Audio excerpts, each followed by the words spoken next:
Kenapa sih ada bayi baru lahir yang tidak mau menyusu ke ibunya?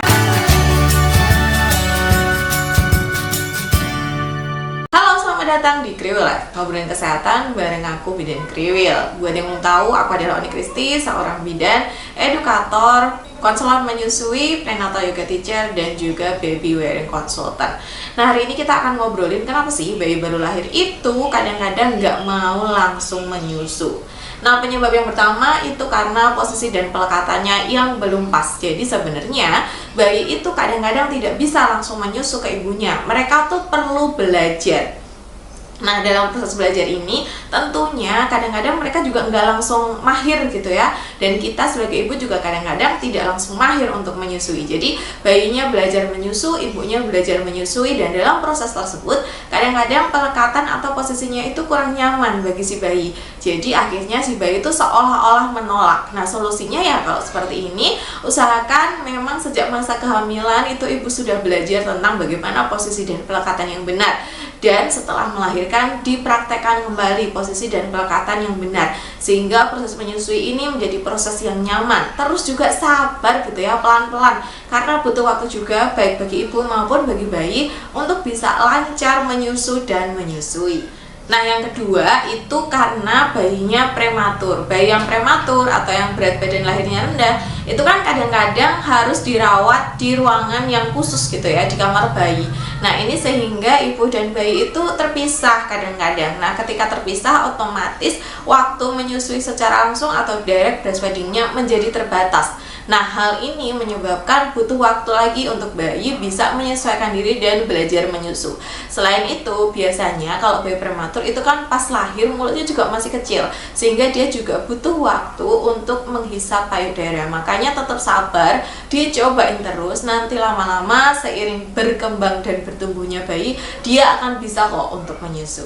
Lalu yang selanjutnya, kalau misalnya bayi itu mengalami infeksi atau cedera atau masalah kesehatan setelah persalinan gitu. Jadi kan yang namanya persalinan itu kita tidak bisa meramalkan semuanya langsung berjalan dengan mulus gitu ya. Kadang-kadang ada masalah, kadang-kadang bayinya mengalami komplikasi. Nah, ketika bayinya merasa sakit atau dia mengalami infeksi dalam kondisi yang tidak fit, kadang-kadang bayi itu cenderung malas menyusu atau menolak menyusu. Nah, tentu saja kalau hal seperti ini biasanya bayinya juga mendapatkan perawatan khusus. Tetapi selama bayinya dirawat, sebaiknya ibu tetap memompa atau memerah ASI kemudian diberikan ke bayinya. Tentu saja memberikannya bisa pakai pipet, cup feeder gitu ya, supaya bayinya tidak bingung puting. Dan nanti sesekali bisa juga melakukan direct breastfeeding di rumah sakit. Penyebab yang selanjutnya adalah karena masalah pada payudara atau pada puting ibu. Jadi ada beberapa ibu yang putingnya itu mungkin mendelep, datar, atau malah terlalu besar, sehingga bayi itu membutuhkan waktu yang lebih lama untuk belajar menyusu. Tetapi bukan berarti ibu-ibu yang putingnya masuk ke dalam, putingnya datar, atau putingnya terlalu besar itu pasti nggak bisa menyusui. Enggak ya, karena kan bayi itu menghisap di area areola. Jadi nanti seiring waktu ketika bayinya sudah bisa untuk belajar menyusu, nanti dia pasti pelan-pelan akan bisa. Jadi nanti puting yang datar itu ketika sering dihisap bayi, dia akan muncul.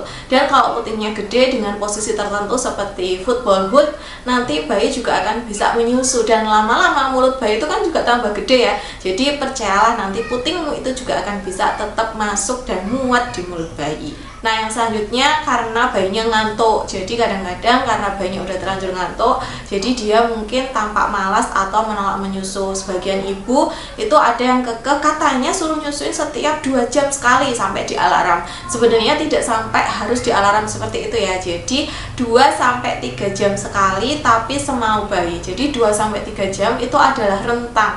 Bukan harus kita di alarm, pokoknya jam 8 netek, jam 10 netek, jam 12 netek, tidak seperti itu. Kita tetap mengikuti keinginan bayi, cuman memang di awal-awal tuh ada rentang waktunya gitu. Jadi misalnya, oh ini udah 4 jam dari tadi belum menyusu, ya berarti mulai harus kita bangunkan untuk menyusu, seperti itu. Dan yang terakhir bisa karena mungkin ibu mengalami delayed lactogenesis sehingga akhirnya ASI-nya itu terlambat keluar. Kondisi ini bisa disebabkan karena kondisi fisik dan mental yang lelah, persalinan yang mungkin traumatis, atau di awal-awal itu tidak dilakukan kontak menyusui sedini mungkin. Jadi mungkin tidak IMD, tidak rawat gabung gitu ya, sehingga akhirnya tubuh menganggap bahwa oh ini belum butuh ASI, jadi ASI-nya itu belum diproduksi.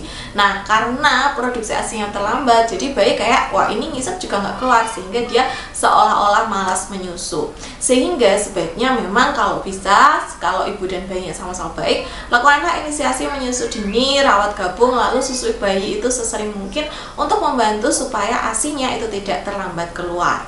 Nah, ibu-ibu sebenarnya tidak perlu terlalu cemas karena pada 24-48 jam bayi itu sebenarnya punya cadangan makanan, dia punya lemak coklat, sehingga walaupun ASI yang masuk ke tubuhnya itu sangat sedikit, bayi itu bisa bertahan hidup. Manfaatkanlah waktu-waktu di awal kelahiran ini untuk sebisa mungkin belajar menyusui bayi dan supaya bayi belajar menyusu ke ibu, sehingga nanti kalau cadangan makanannya udah habis, itu pas bayinya udah bisa nyusu, ibunya bisa menyusui, dan ASI-nya sudah keluar. Nah, buat ibu-ibu yang nonton video ini gimana? Apakah kalian di awal kelahiran bayinya juga menolak menyusu? Boleh cerita di kolom komentar ya. Terima kasih sudah menonton, sampai jumpa di video selanjutnya. Bye!